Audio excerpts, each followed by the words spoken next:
Hello, my name is Naomi Pena. I'm a parent leader in School District 1, and I am a proud member of Press NYC. I am here because I have decided to boycott the PEP this month, and in response, I have joined the People's PEP. Why am I doing this? Is because I am tired. I am tired of joining the PEP meetings to A, be limited to what I can say with time limits, B, feel like I'm speaking into a vacuum where no one listens. And the 1 month that we did have a significant amount of outreach in that families mobilized and students mobilized to tell PEP members in August that the reopening wasn't safe, and they stood to 3 o'clock in the morning.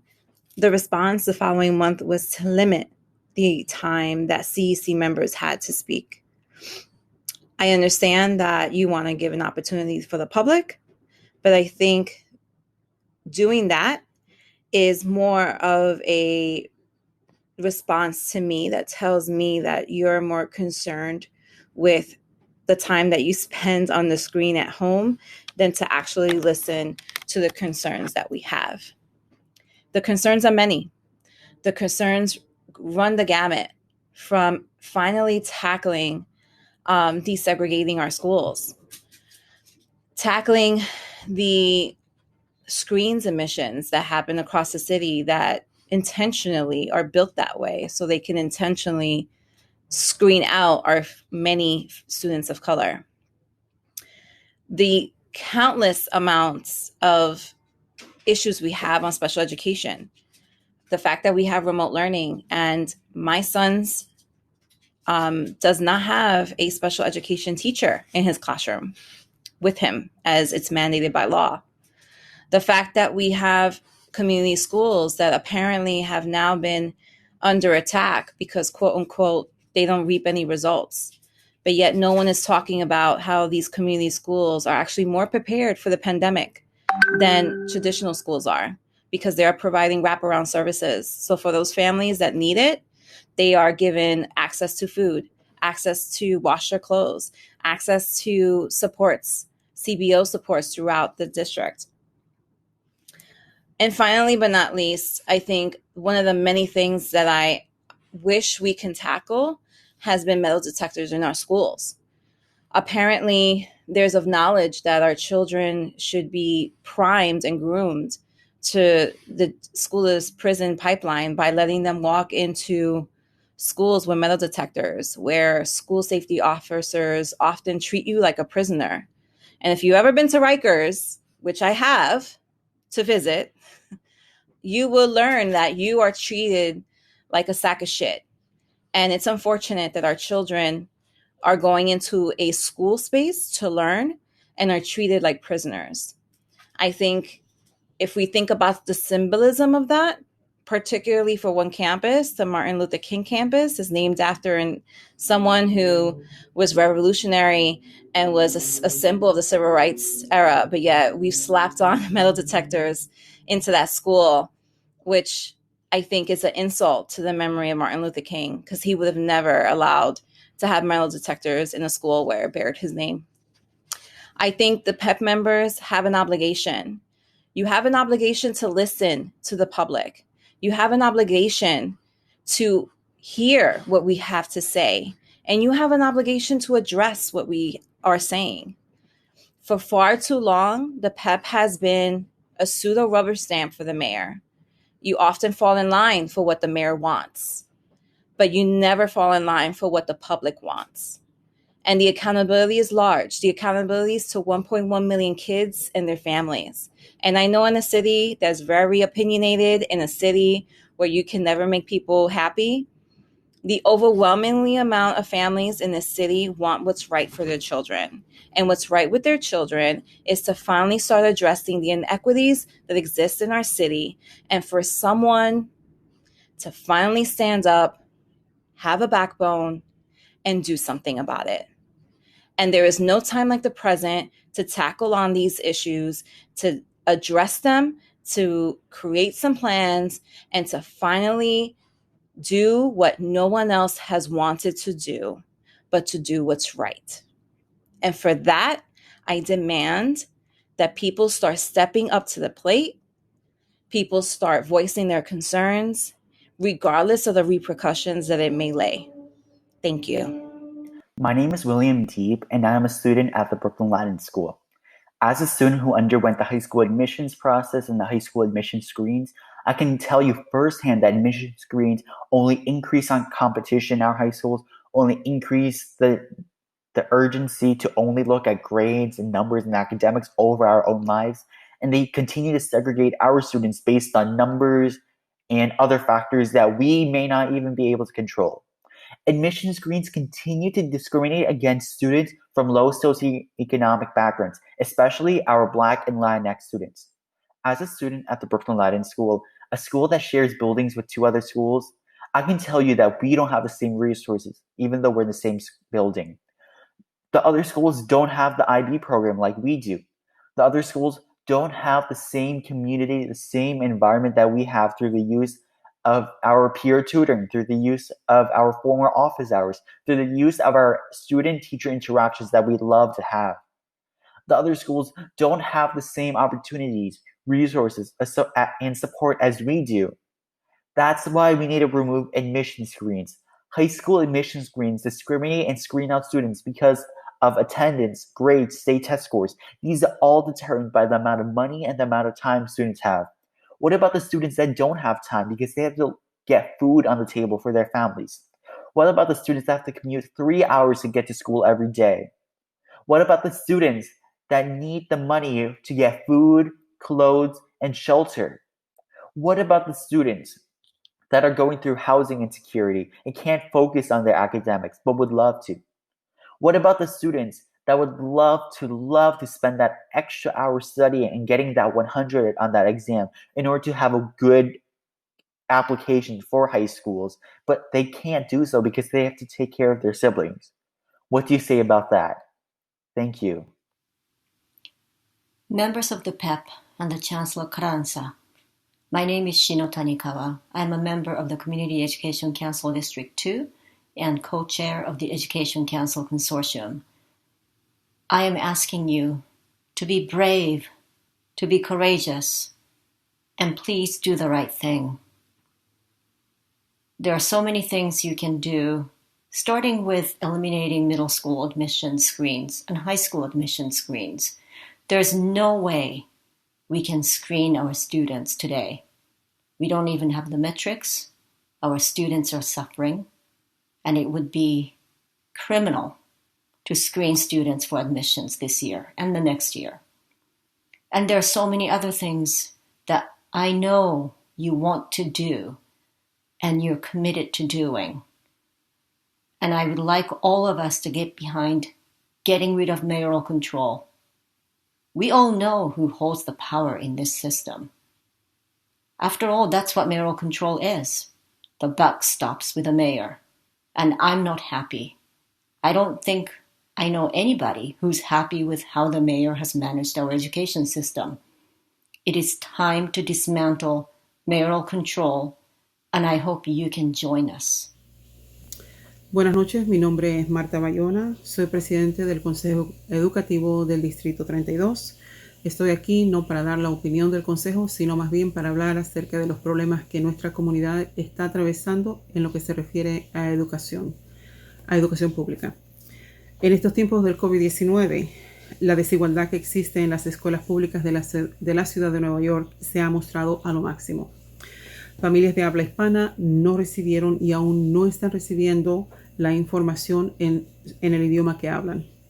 Los servicios que debían ser provistos a nuestros niños con un plan educativo individual fueron muy bajos o inexistentes y lamentablemente en el día de hoy este problema continúa.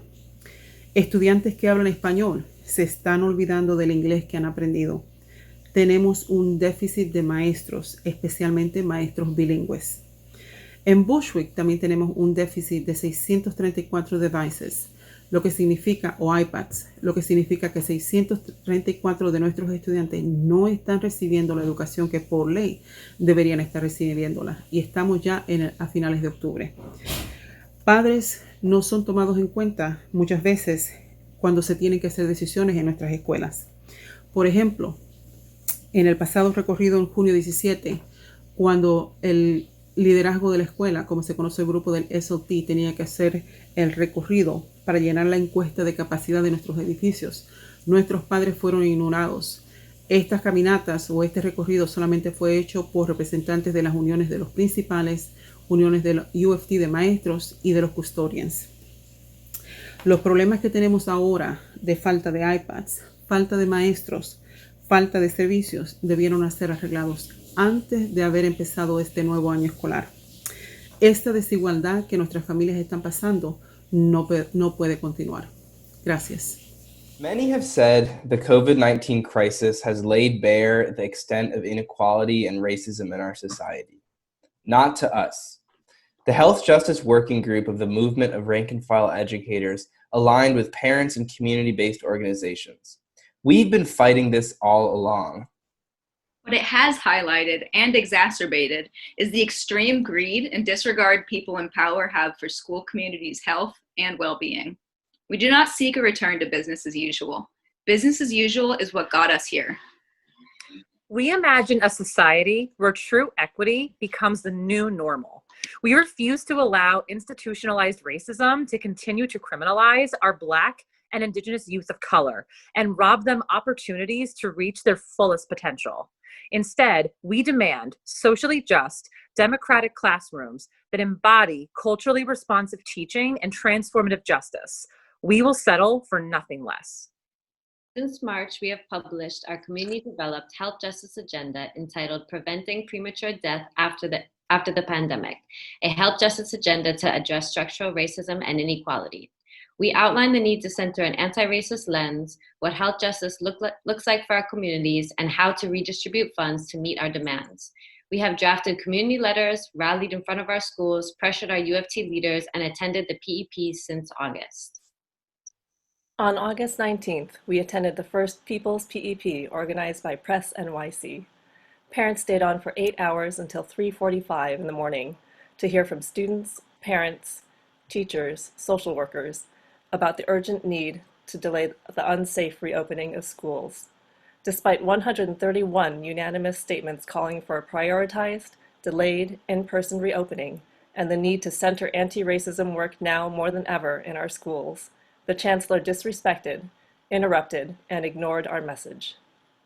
So we attended the second People's PEP in September to reclaim our time. The September PEP further alienated stakeholders with a last-minute resolution seeking to limit speaking time for parent leaders and attempting to silence not only their voices, but those of the students, advocates, families, teachers, and school communities they serve. So here we are. We're boycotting the October PEP because we are tired. We're tired of being gaslit. We're tired of being silenced. We're tired of being ignored by Mayor de Blasio and Chancellor Carranza. This is strike 3.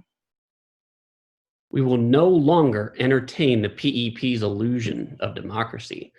They have not been a space of clear communication, nor have they empowered city workers and families through this chaotic reopening process. We need the DOE to adopt the 13 points of the Movement of Rank-and-File Educators Health Justice Agenda now.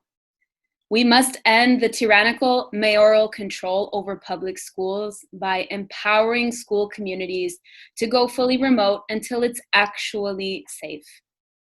Health justice now. Hi, my name is Megan Moskop, and I'm a special education teacher in Manhattan. And I'm boycotting the PEP because I've been to so many.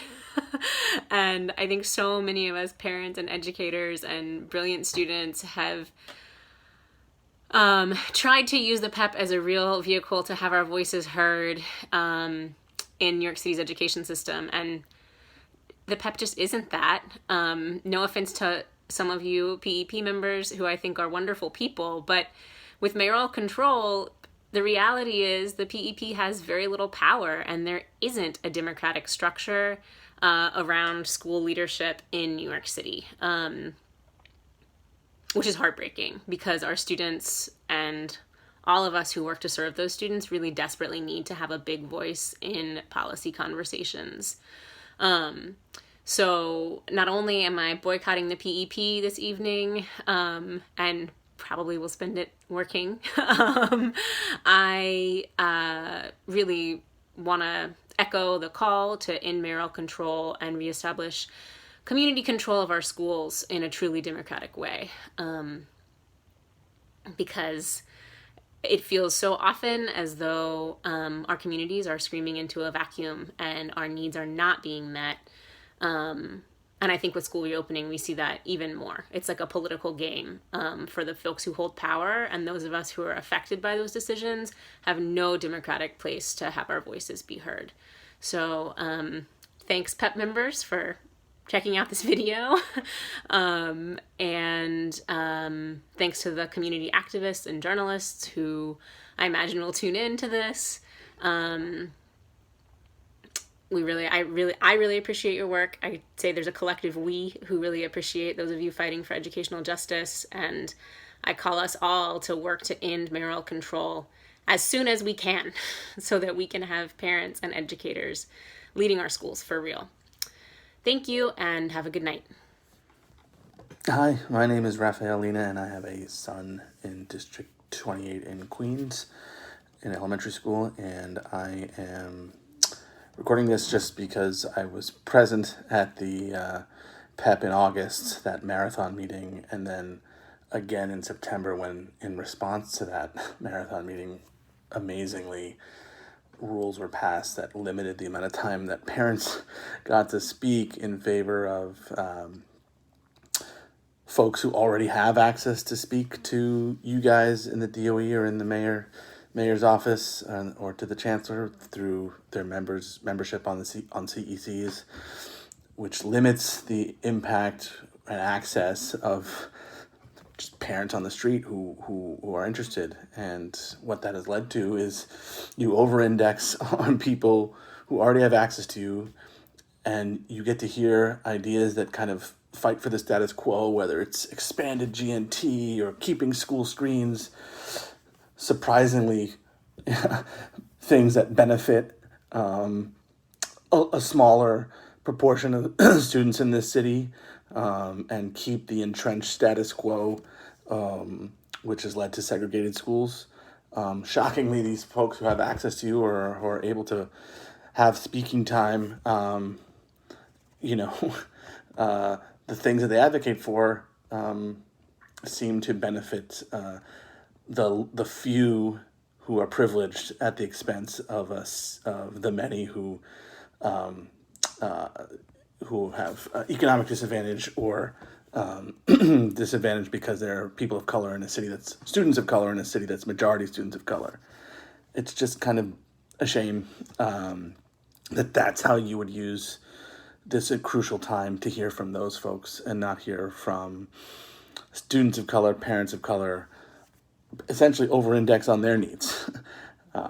That's what I want to see as a parent, because I'd love for my boy to go to schools that are integrated, schools that are mixed with kids at all academic levels. That's what I hope. And I hope schools that open safely and equitably rather than, again, bowing to pressure of parents who advocate for some false meritocracy, knowing full well that it's much easier to just sort of keep the status quo than it is to change things that benefit the majority of students in the system. Students who could use the helping hand of so-called progressive government to actually live by their progressive ideals, which should include integrated schools, safe schools, safely reopened schools that account for the fact that COVID disproportionately affects students and families of color. Those are the values that you guys should be advocating for. You can be their voice. Parents of privilege have a pretty big megaphone. They have a pretty big voice, and you shouldn't overemphasize their voices at the PEP when you don't have to. So that's why I'm recording this, because it's just a shame that that's the way it's going. Hi, my name is Rachel, and I live in Brooklyn. My daughter goes to school in District 15, and I am a high school teacher in Manhattan. And today's lesson is about why we're boycotting the PEP, why we need responsive, equitable, safe schools now. And since it seems like the mayor and the chancellor and the PEP are just going to keep ignoring us, it's time to end mayoral control, because decisions should be made by those most impacted. So here's the context in March. So this is everything leading up to today's boycott. March, they didn't want to close the schools. Finally, they closed them. Folks died. Denial prevailed. April to July, gaslighting prevailed. August, erasure and toxic positivity prevailed. And finally, in September, democracy theater prevailed. So here we are at the PEP. This is our agenda. We're going to just go ahead and get started. So, first of all, what is responsiveness? It means paying attention, listening with care and empathy, showing someone they matter. So the question is, to whom should a school system be responsive? Well, I'm so glad you asked that question, PEP members and Chancellor. To its stakeholders, and that means students, families, and educators. Why? Why be responsive? Because education is grounded in relationships, right? We're social, we're human, we need interaction, and we need trust. Because without trust, there can't be risks. And without the ability to take risks, we can't have any learning. Now, what would responsiveness look and feel like? Well, we don't know. It's hard to say. We have not experienced it yet. But one thing we can say for sure, that erasure, gaslighting, and toxic positivity will not be involved. What's equity? A lot of people find this confusing. They're like, equity, equality, I think they're the same. They're not. Let's look at the definitions. Equality means giving everyone the same thing, even if their needs are different. Equity means giving everyone access to the resources that they need to learn and to thrive. So a synonym would be fairness.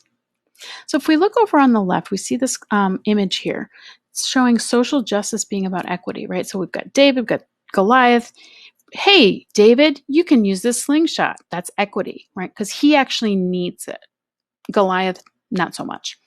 But down at the bottom, we see equality would be like, hey, slingshots for everyone. Sort of like equality was giving every family in the city a choice about remote or hybrid, whereas it would have looked like, equity would have looked like a safe phased reopening based on the highest need.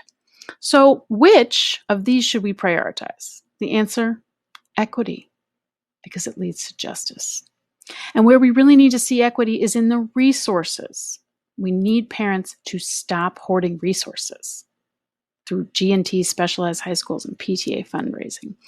We need equitable opportunities, right? And that means, all kids deserve arts and enrichment, and no kids deserve a school to prison pipeline, right?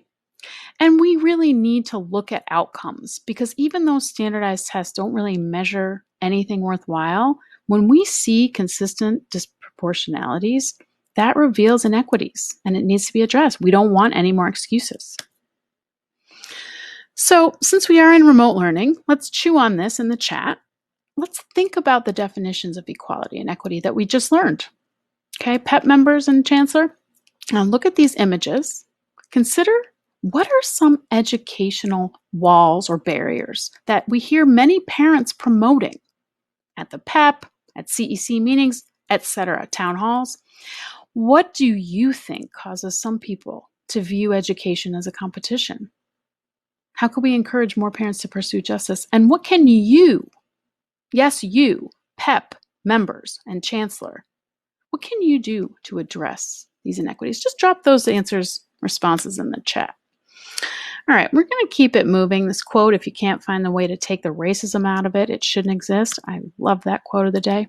We're going to move on to talking about safety, right? And safety is really important because During a global pandemic, in a school system that is chronically underfunded and plagued by systemic racism, safety is huge, right?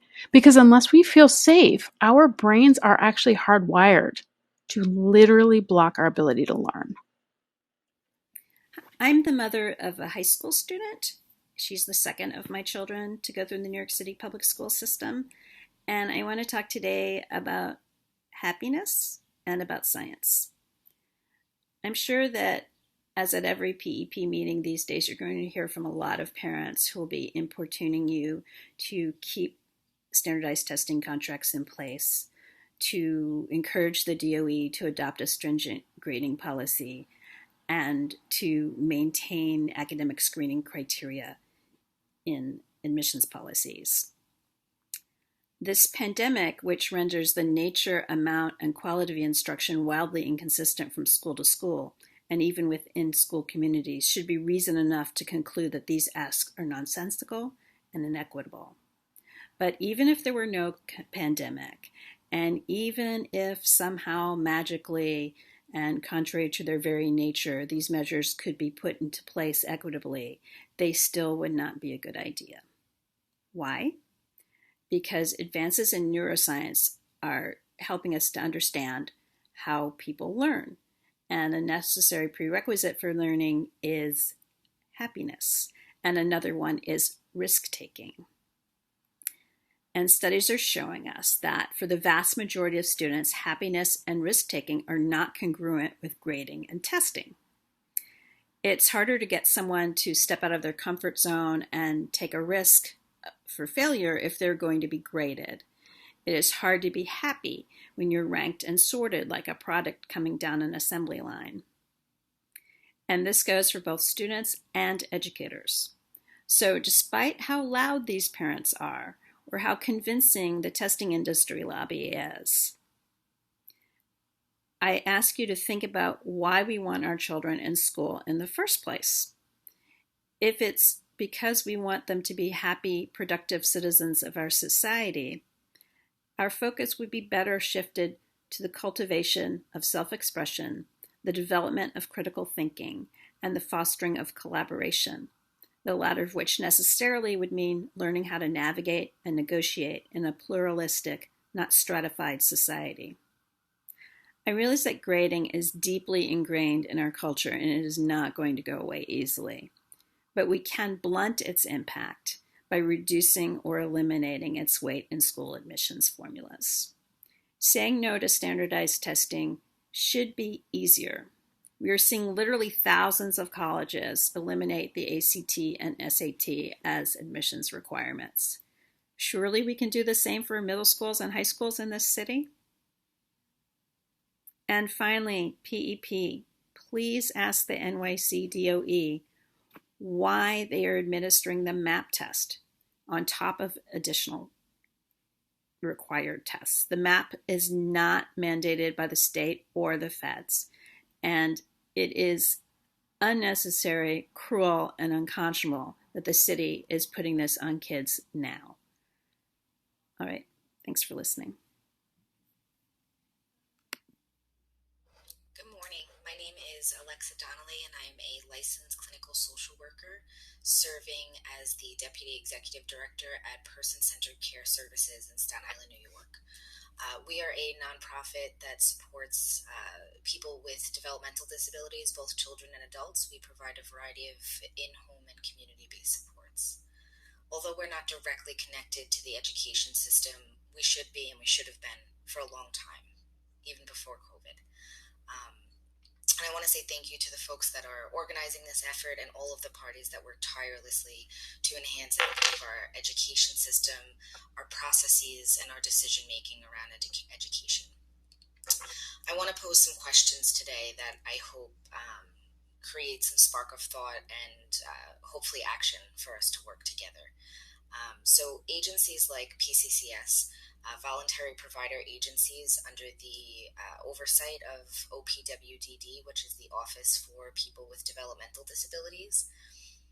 We have been continuously providing in-person care throughout this entire pandemic.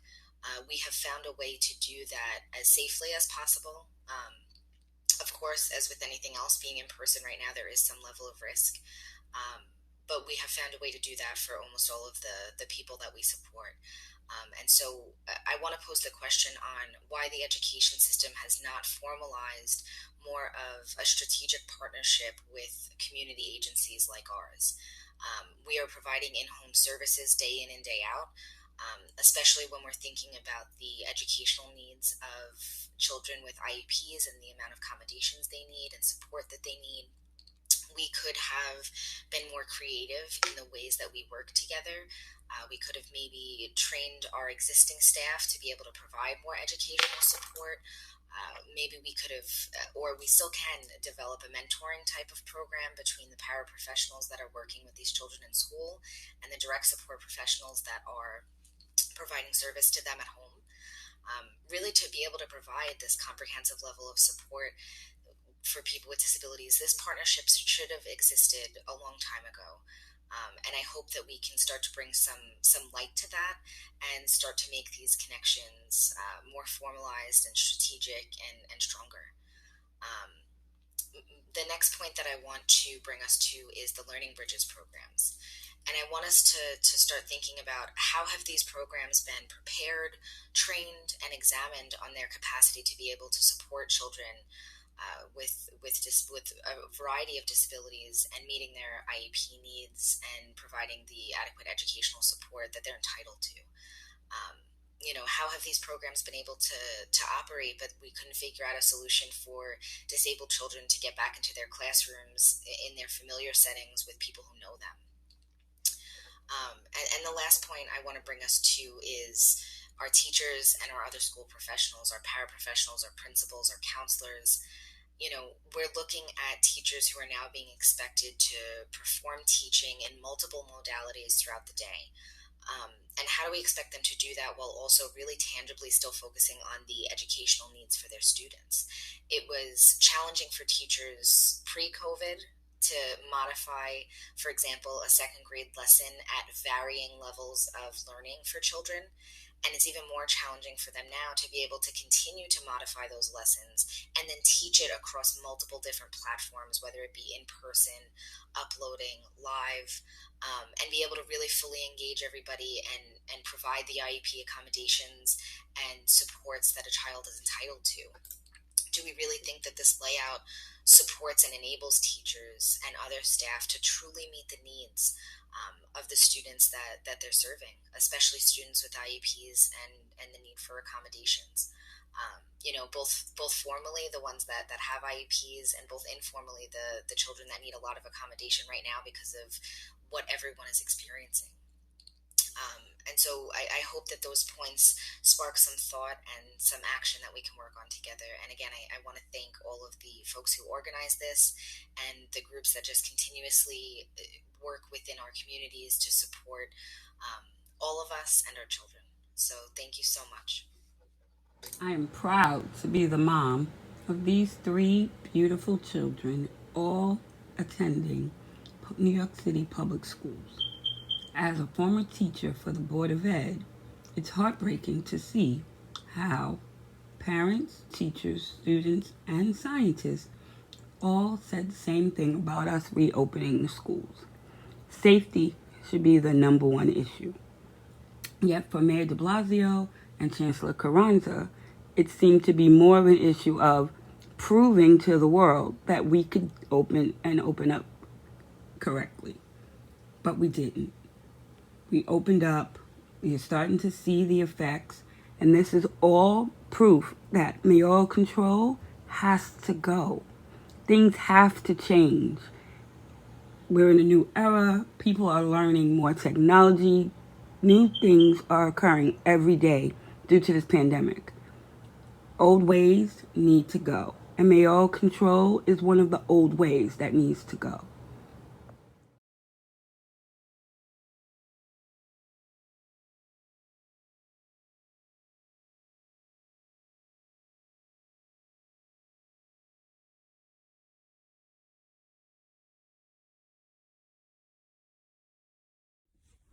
সালাম সবাইকে, আমার নাম তাজিন আজাদ।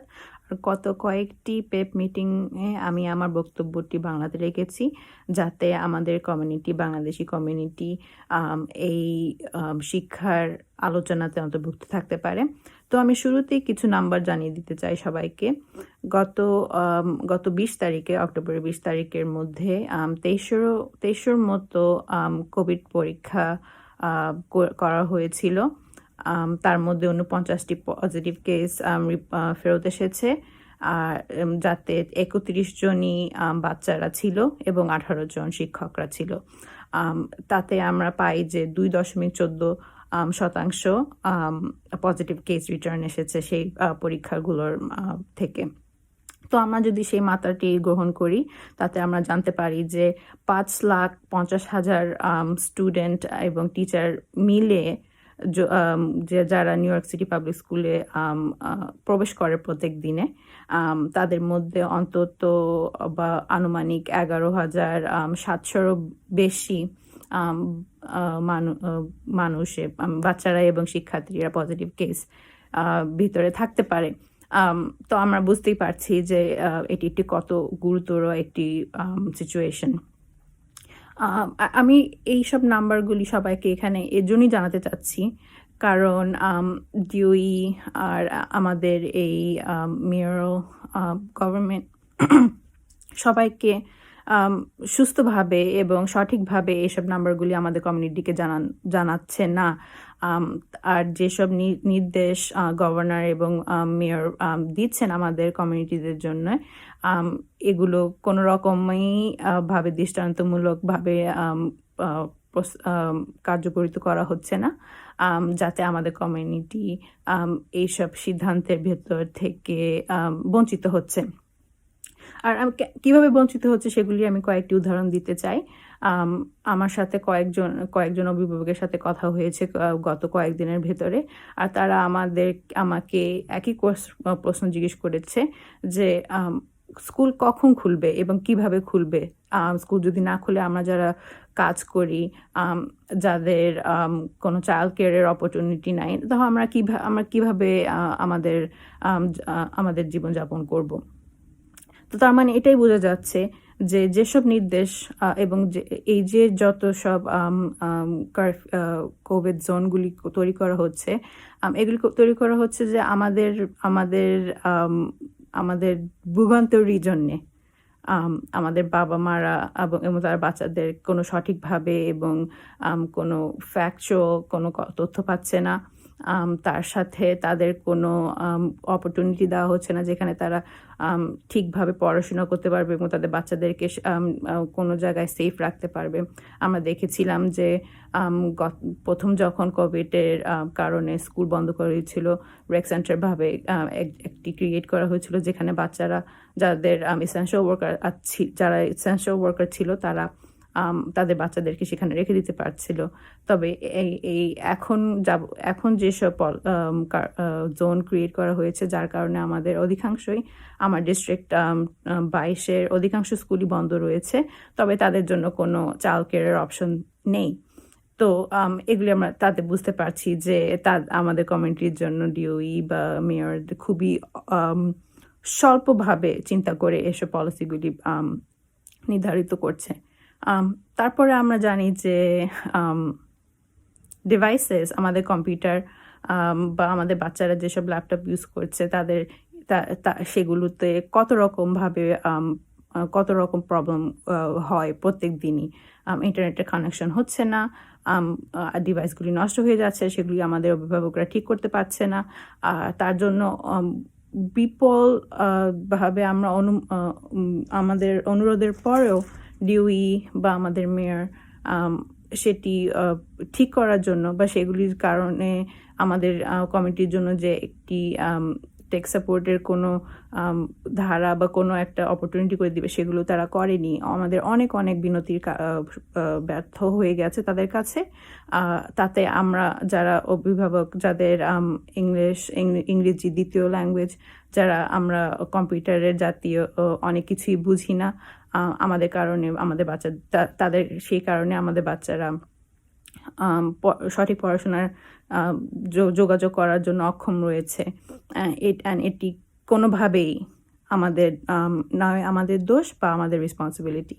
এটি অবশ্যই আমাদের শিক্ষা ডিপার্টমেন্টের responsibility, যাতে তাদের সকল বাচ্চারাই পুরোপুরিভাবে সম্পূর্ণ সঠিক এবং সুস্থ পড়াশোনার যোগাযোগ পায়। তো আরও একটি কথা আমি জানাতে চাবো যে আমি যেসব বক্তব্য দিচ্ছি সেগুলি অবশ্যই আমার কমিউনিটির জন্য। আর যেহেতু প্যাপ আমাদের বক্তব্যটি 2 মিনিটের মধ্যে রাখতে চেয়েছে, আমরা বুঝতে পারছি যে আমাদের কমিউনিটি কতটুকুভাবে সেটাতে এফেক্টেড হবে। কারণ আমি যা যা বলছি অবশ্যই অন্যান্য আমাদের রিপ্রেজেন্টেটিভ সেগুলি বলতে পারবেন আমাদের কমিউনিটির উপরে। তো আমি অনুরোধ করব, এবং সেই কারণেই আমরা আজকে এই প্রোগ্রামটি করেছি, যাতে সবাই বুঝতে পারে যে আমাদের সবারই এককভাবে অনেক কিছুই বলা আছে, যেটি 2 মিনিটে সীমিত করা যাবে না। আর যদি করে তাহলে আমাদের মতো ভয়েসদেরকে তারা গুরুত্ব দিচ্ছে না এবং তারা তুলে ধরার জন্য চেষ্টা করছে না। ধন্যবাদ।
My name is Paulette Healy, and I am a member of the Citywide Council for Special Education and a parent member of Press NYC. And I am here to boycott the PEP in favor of the People's PEP, because I recognize the PEP to be an exercise in futility. I, along with thousands of parents, teachers, and students, have been screaming into the void, demanding a responsive, equitable, safe school reopening, and have not received that. But instead of spending time repeating myself, let's highlight the following. Where are we today? Today, we still have 77,000 families waiting for a device. Today, we still do not have a full infrastructure in place to provide childcare for our essential workers. Today, we have a convoluted random testing policy in place for our D75 community that only causes confusion and fear. And today, we have busing contracts on the table that balloon over $1.56 billion, and that's not including the talks of acquiring a problematic defunct bus company called Reliant that will only service a handful of our students for the long term, while our classrooms are still waiting for teachers to teach. That's our reality right now. We also have district leaders and superintendents that have still not engaged parent communities, and it's left to us parent advocates and community leaders to spread the word and educate our parents about what their rights are. This top-down approach that you've been taking, Chancellor, is not working and has not been working. So instead of asking for a seat at your table, we're flipping it over and telling you when you're ready to do the real work and have the boots on the ground as our parents and our students and our teachers have been doing, then you can pull up a chair at our table. And until then, we will not acknowledge the way you've been silencing our voices. We will not acknowledge all the gaslighting that you've been putting our families through this entire time. And we are reclaiming our voice and our power. And we'll see you at our table. Ms. Healy, and I go to a D75 school. I have been marching with my teachers, parents, and students all summer for a safe school reopening. Last month I spoke at the PEP and told how you, the Chancellor, has hurt me. I feel you are not listening. I feel like I am wasting my time. And so I'm making this video to tell you have to stop using me as your excuse for this unsafe reopening. I am part of this vulnerable population, and you have not listened. But I will keep protesting. I will keep marching until it is safe for us all. Hey Mira, tell me what's your name? Amira. Do you go to school? Yes. What's your class? Miss M, and Miss Clark. Oh, and what grade are you in? 3rd grade. Aren't you in pre-K? Yes. And how do you go to school? I don't know. Where do you go to school? I go in the tablet. Yeah. How come you don't go to the actual school? Because it's coronavirus outside. Yeah. Do you remember when you were sick? Yes. Did you like that? No. What did we do? You stayed here in the doctors. Took you to doctors. What did you do in the doctors? They looked at my nose. They put the stick in there. And they look at my eyes. And then they look at my tongue with the stick. And the doctor said, I'm all clear. Mm-hmm. Did you like it when they put the stick in your nose? No. What did it feel like? And they gave me a lollipop and a sticker. Mm-hmm. And then Mommy and Baba, they throw it out. How did they feel when they put the stick in your nose? It felt super bad. Okay. And when you go to school on tablet, what happens all the time? I don't know. When we're trying to talk to the teacher, what happens all the time? To the pictures, what happened? It gets stuck. And then when mommy tries to log on, what happens? What? When I try to call on the tablet, your teacher, what happens all the time? It takes what? Freeze. It freezes. Do you want that to be fixed? Yeah. How come? Bye could fix it. Bye could fix everything for us. Probably. Thank you. Thank you, Mira. You're welcome. Say bye. Bye.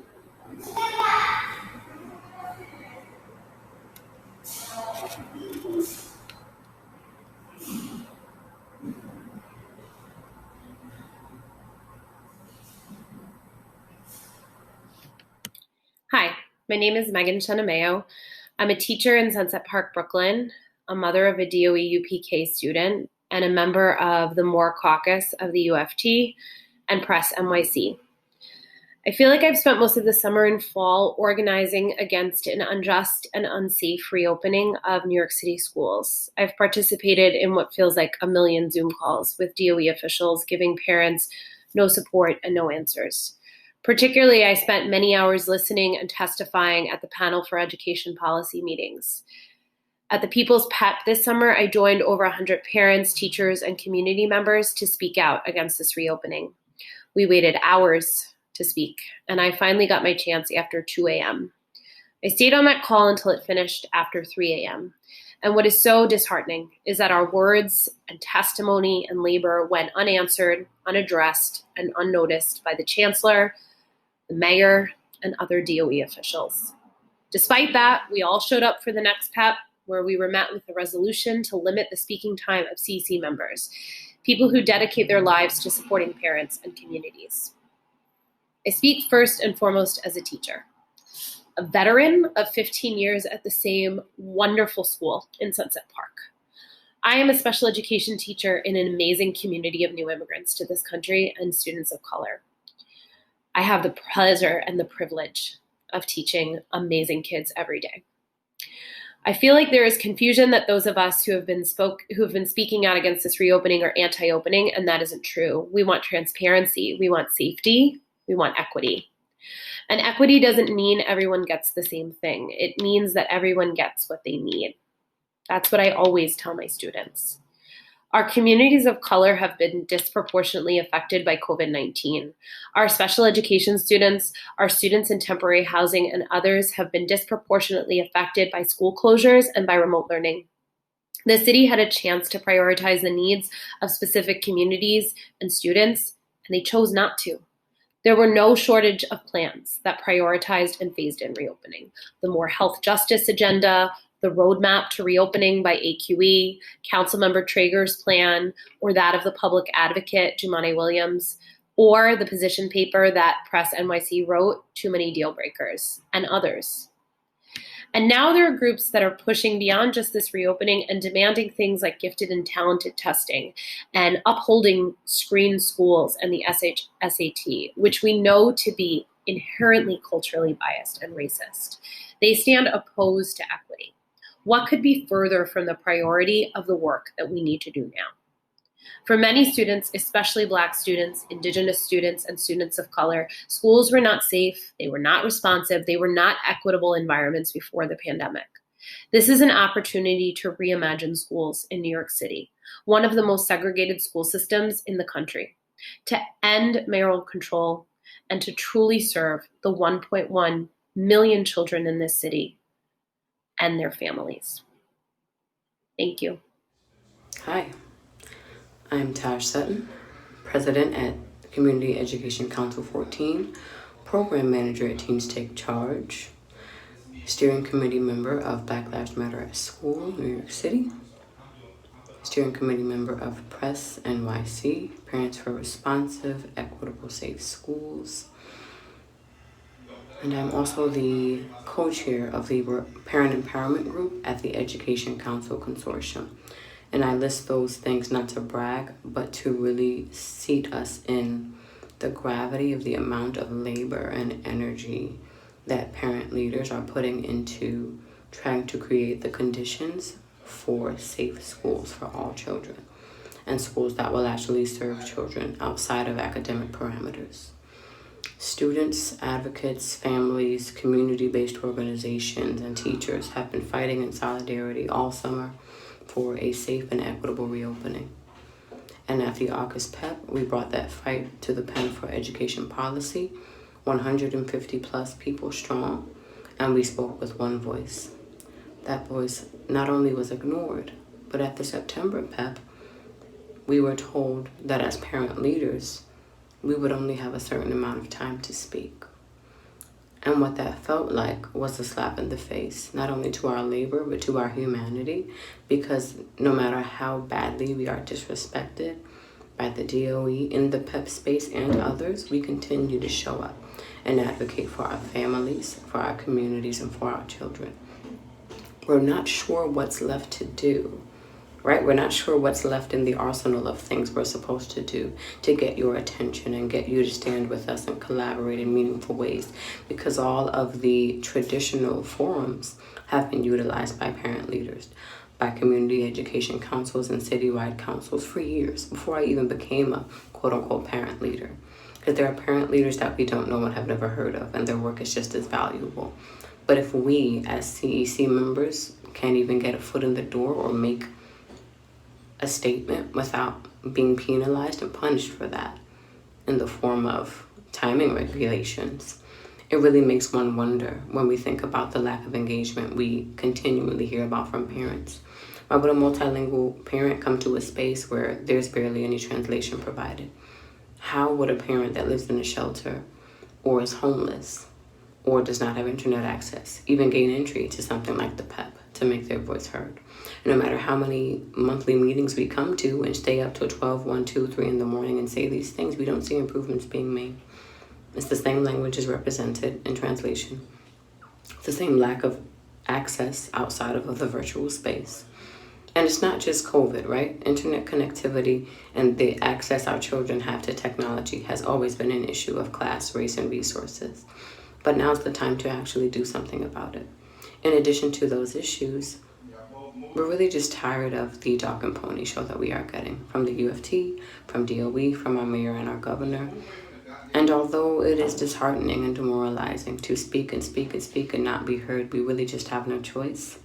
But we're hoping that leaving the space, because we have been so deeply disrespected in the space, will cause the panel for education policy and the chancellor and his cabinet to reconsider the ways that they engage, not only with parent leaders, but with teachers, with students, with families and communities.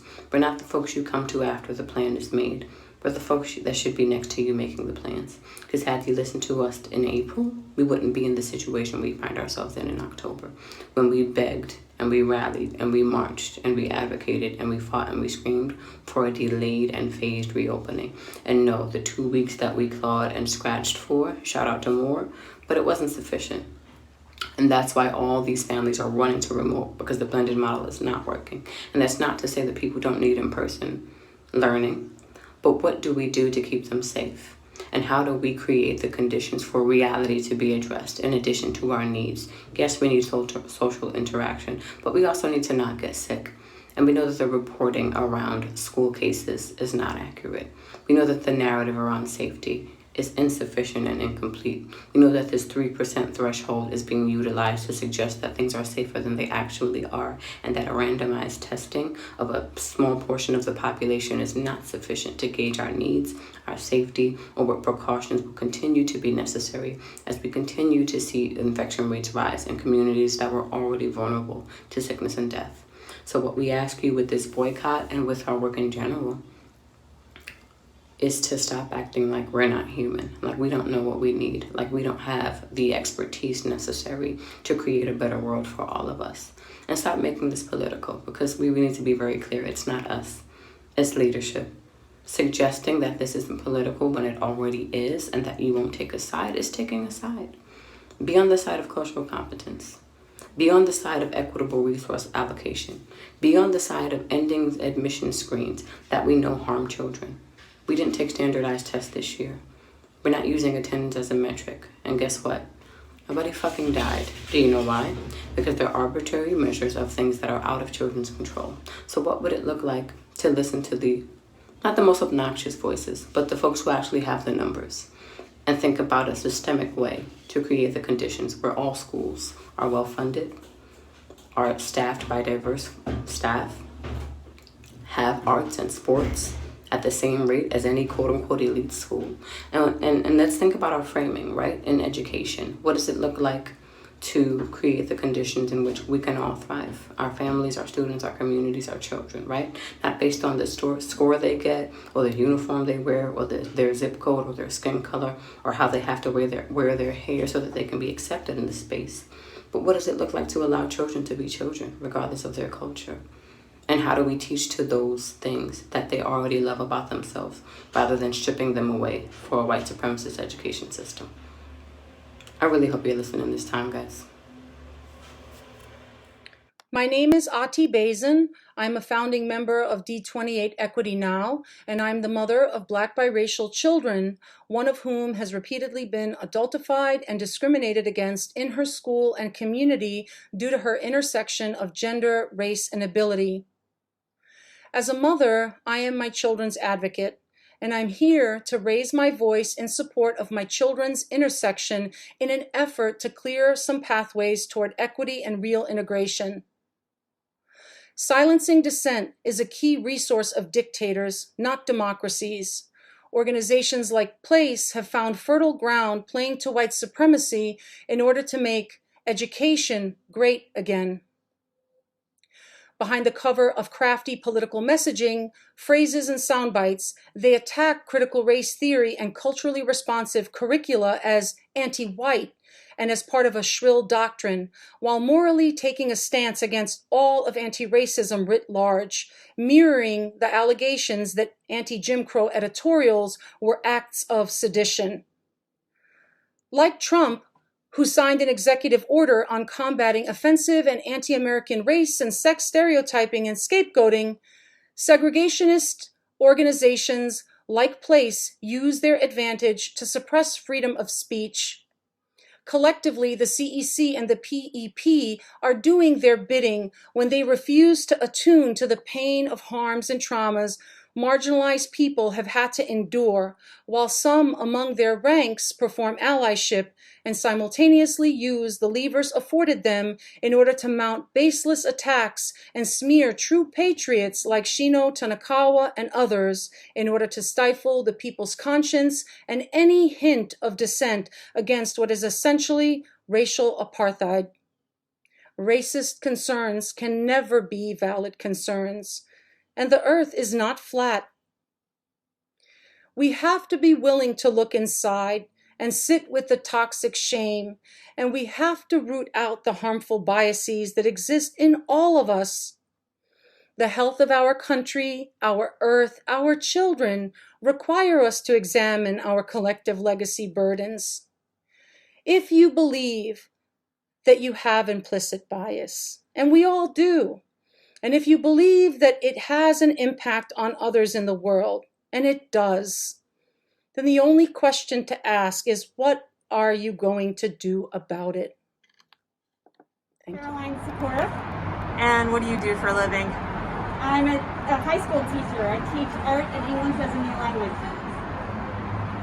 And can you tell me a little bit about your students and how things are going? Well, my school is up in the Bronx. It was one of the hardest hit communities in the city. My students are all immigrant students, and I think about 100% of them are, get free lunches. We have a large percentage of children in shelters. We have about 60% of the children are now remote and the rest are hybrid.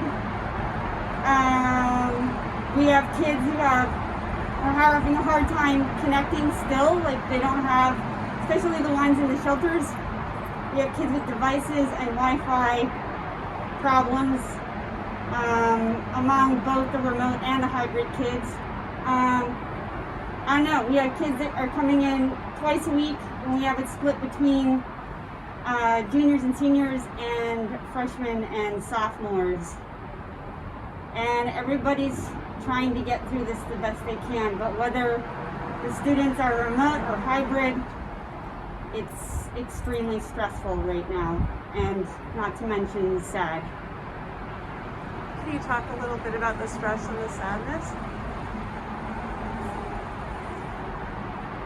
Yeah, well, so I have an accommodation till December, supposedly. And as somebody in the remote side of it, there's nothing that compares to being able to give your kids a hug, to see their faces, to see the expressions, to be there for them emotionally, which, is really difficult to do in a remote setting. And I think on the teacher side of it, for remote teachers, I think it's incredibly isolating, and as time goes on, it just all becomes incredibly tiring. It's exhausting. You might think that it's not, it shouldn't be, because we're sitting at our desks, but it is. It's really, really emotionally difficult. I feel like I'm doing a disservice to the students. We're not set up in a way that we could have been had we spent the time in the summer to really get teachers and students ready for remote learning. Doing which we should have done from the very beginning is just gone fully remote until we really have everything in place, including all of the ventilation, until we have all kids squared away with devices. Because right now, we do not have equity across the city. And, I think that it would be worth it to get all of that in place, to just go remote and get all of that in place. We're gonna have to shut down anyways, either because it's the weather or the surging cases. The cases around Bronx is one, there's a community above us that is already becoming a hotspot. I think it's just a matter of time. My name is Elizabeth Adams, and I am a candidate for the City Council in the 33rd District. I grew up in DOE's public schools and am proud to get to work with PTA members, families, teachers daily through my job in the council. COVID-19 has exposed deep inequities in our city, and the challenges that our historically underfunded and segregated school system have faced are being brought to light more clearly than ever. I urge the mayor and the Chancellor Carranza to listen and learn from parents, students, and teachers directly in providing safe schools and ensuring every young person has access to the care and support they need. Our schools have had to adapt to unprecedented circumstances. Families and teachers have had to make tough decisions, sometimes with little information or changing guidance. And many of our underserved communities, including families in temporary housing and students with IEPs, have been hit the hardest. Our communities are resilient, but if we do not provide the resources and safety protocols that people need, we will only worsen our racial and economic divide in the city. We still have work to do to meet the needs of students during this pandemic. We need robust contact tracing and transparency in communication every time there is a positive case in a school and when a school closes.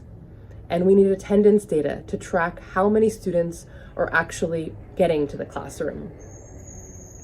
Every child also needs a learning device and reliable internet. Over 77,000 New York City students still don't have a device or internet access, and thousands are sharing them. For students with IEPs, staffing shortages are also restricting their learning plans. We're setting our students back if we don't prioritize access to instructional learning immediately and find the funds to do so. These calls to actions have been coming from parents and teachers for a while now. We should expand opportunities for engagement and learning. We can open up the process. This is needed most explicitly in addressing racial inequity in our schools. The fact that New York City has the most segregated school district in the country is not by accident. It's a result of decades of choices, both large and small, that have allowed racial divisions to take hold. We are at a crossroads in our city, and we have an opportunity for real change and real growth. The mayor acknowledged that one of the mistakes he made with reopening was being too attached to the way that things have been done in the past and that no longer work. We don't need to maintain the old ways that have led us here. We can undo entrenched, segregated, and unequal systems and rebuild in a new way that doesn't just replicate the past. Over the last several months, through the coronavirus pandemic and historic Black Lives Matter protests, we have seen the inequalities in our city laid bare. We can rebuild a better system that works for all of our students. That starts with listening and learning from people most directly impacted and building upon foundations from an early age. District 14's Black Lives Matter Week of Action has set a standard for integrating the values of equity and inclusion into our classrooms. And I strongly support extending the Black Lives Matter Weeks of Action citywide. It's time that we implement the full set of recommendations put forth by the DOE's School Diversity Advisory Group and do away with these outmoded programs like Gifted and Talented and school suspensions. We can't keep commissioning studies and ignoring the recommendations. We can't keep repeating the same processes and expecting different results. We need equitable education and investment in our public schools. Our schools are an integral part of our city and our recovery. We should all be doing everything that we can to provide safe, quality, supportive education to every young person. And that requires transparency and real accountability.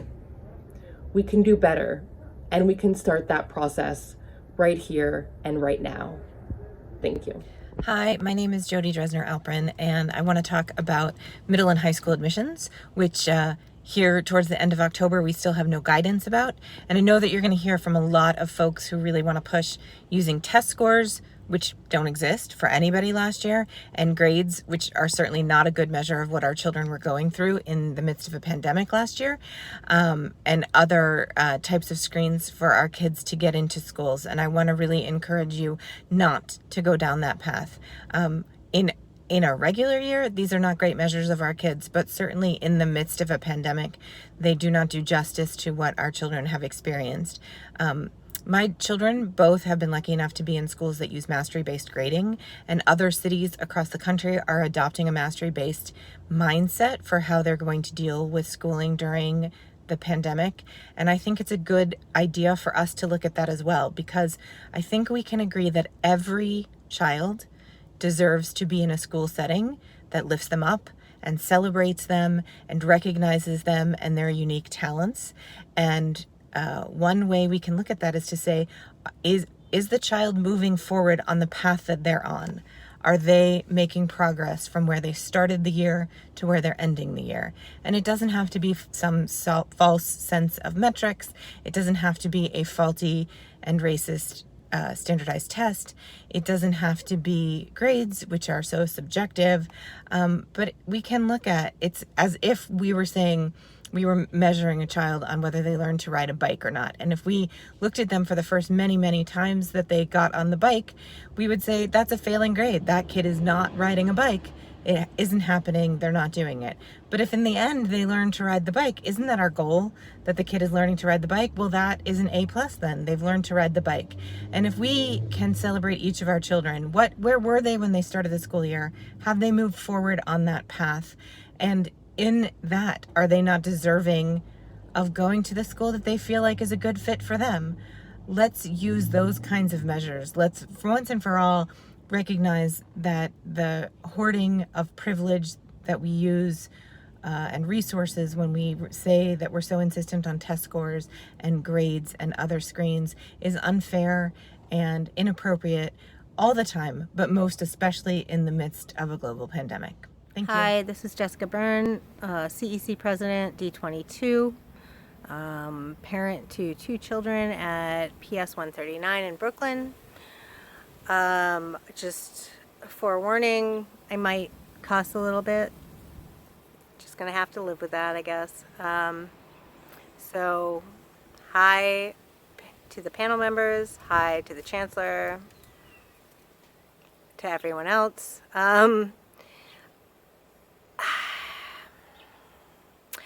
I just want to take a moment to really acknowledge the fact that there are so many things that aren't being addressed. There are so many policies and so many contracts that aren't coming up that I would like to see come up. Or maybe they come up in more opaque ways that I'm not realizing now that I've started to really look into your contracts that you vote on, and most of them kind of suck in my opinion. But here's another thing, okay?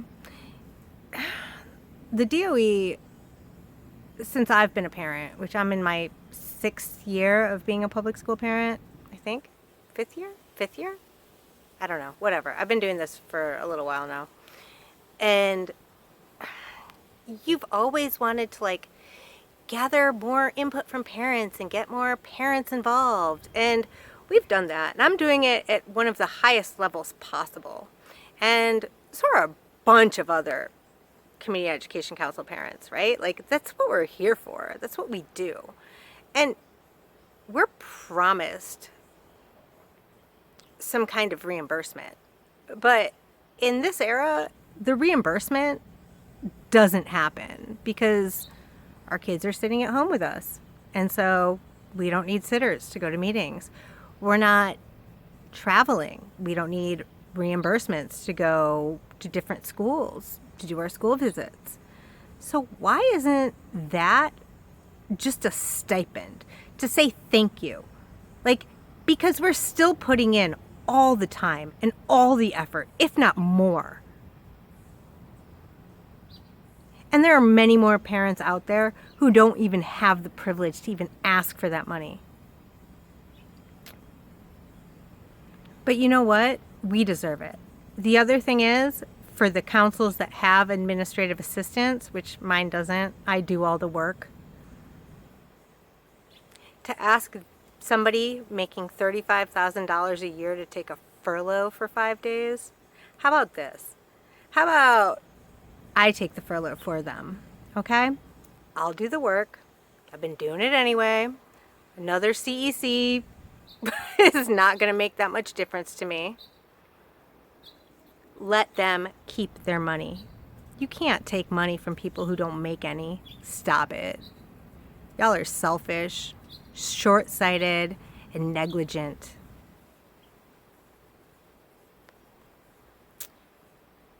I think that's all I got to say. So, take it. So, learning, we know, requires safety. And it requires physical safety, cultural safety, right? Students can't be safe if their schools are upholding white supremacy. It requires emotional safety because we need restorative healing centered approaches to these traumas that have been experienced for a long time for some, more recently for others, COVID, systemic racism, food and housing insecurity, and leaders who are completely unaccountable to the people. And community safety, because it's really hard for students to be able to concentrate and learn if their communities are not safe. And these are human rights we're talking about, okay? This is not like extra stuff. This is stuff that every human being needs in order to be able to learn.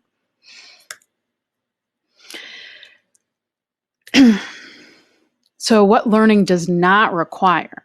I'm so glad you asked that. Sorting students by ability, high-stakes standardized testing, white supremacy culture, punitive grading policies, segregation and resource hoarding. Pro tip, folks, none of these creates the safety needed for learning. So please make sure you make a note of that. So this might seem like an obvious question, but really, what is school? So bear with me. Right now, according to the DOE, according to the current system, it's a huge bureaucracy run by the people farthest from the impact, including a mayor with power and without any accountability. And there are some mechanisms in place to give the false impression that parents have some power. And while it's pretty obviously not true, it does manage to drain the time and energy of committed education leaders and activists so they can't address the real problem, which is mayoral control. What school and schooling must be are public, democratic, equitable, humane, liberatory, and joyful, folks. So here's our exit slip. In your own words, analyze why we need responsive, equitable, safe schools now, and why there was no point spending my time making public comments at the PEP so that they could be dismissed and the mayor and chancellor could just continue making reckless, unaccountable, and inequitable decisions and pretending to engage stakeholders. #boycott the PEP.